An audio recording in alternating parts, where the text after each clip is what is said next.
together for almost 20 years. Jack lived in the basement, we lived in a house just a couple blocks from here. And my wife and I took the truth. And every time we started talking about the Bible, Jack would disappear. He hightailed it out of there. He was gone. You know, he was gone.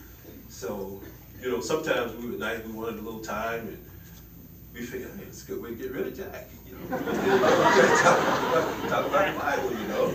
So, but it didn't last too long, because at some point my wife said to Jack, you know what, one day I'm going to have to study the Bible with people.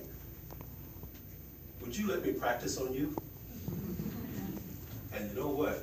Jack got excited about the truth, and our little scheme never worked, because then, when we talked about the Bible, we couldn't get rid of it. So, he loved the truth.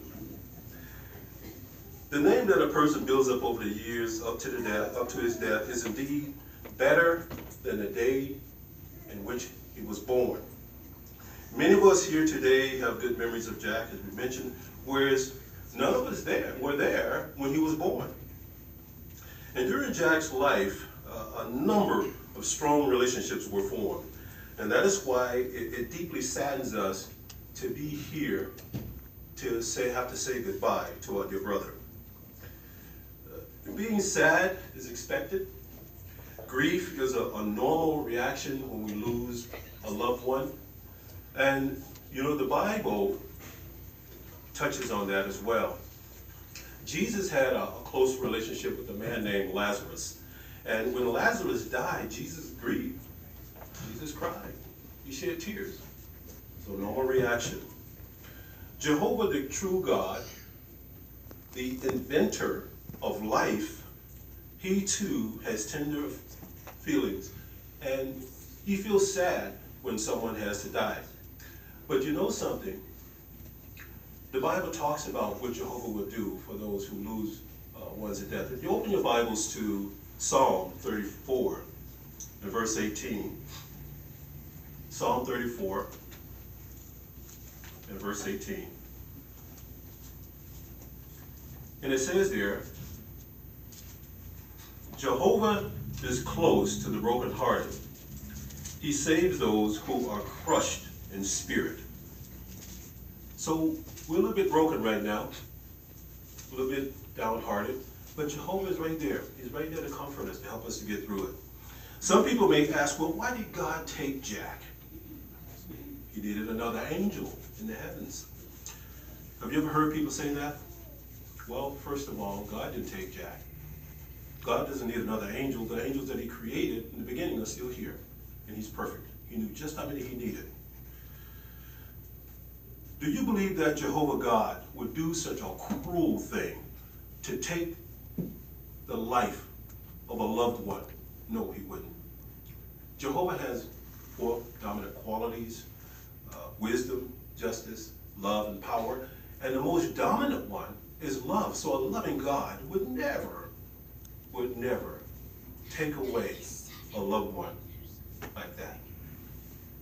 The truth of the matter is that death was not part of the Creator's original purpose. All of us here, like Jack, we've inherited imperfection, which leads to death. The man Adam introduced death to the human family. And though there's many physical causes of death today, everyone here shares the main symptoms. The Bible tells us what they are. If you turn in your Bible to Romans chapter 5, Romans 5 and verse 12. And it says there, that is why just as through one man sin entered into the world, and death through sin, so death spread to all men because they had all sinned. So did you notice there, friends? Death followed sin. That's what happened. Because of Adam's disobedience, sin entered. The realness, the thoughts, and the possibility of death to all humans has affected and it has blanketed mankind from early times. If we pass through this world, and we all are, we're going to be affected by the cycle of life, and death in this system is part of life. It's blanketed all of us. It's like, friends, if you pass through Chilliwack, for example, you know what Chilliwack is, corn country. You pass through there in the heat of the summer, fertilizer season. The aroma has blanketed the whole area, so you pass through it. You can't avoid it. You can't avoid it. And it's like the system. We can't avoid the possibility of death. Though death is indeed a reality affecting all of us, none of us know when and where we personally may end up. We never know where we will swallow death. God has provided a hope that is sure to be realized.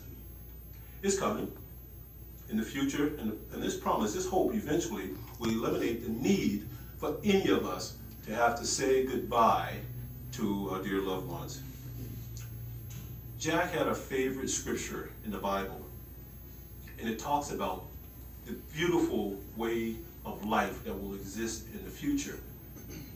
Revelation chapter 21, verse 4.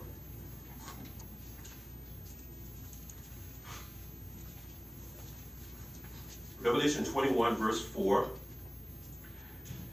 This scripture, or the book of Revelation, was written with signs and symbols, and some of it is a little difficult to understand, but some of it is absolutely literal. And this verse we're about to read is absolutely literal. Revelation 21, 4. And he will wipe out every tear from their eyes, and death will be no more. Neither will mourning, nor outcry, nor pain be any more. The former things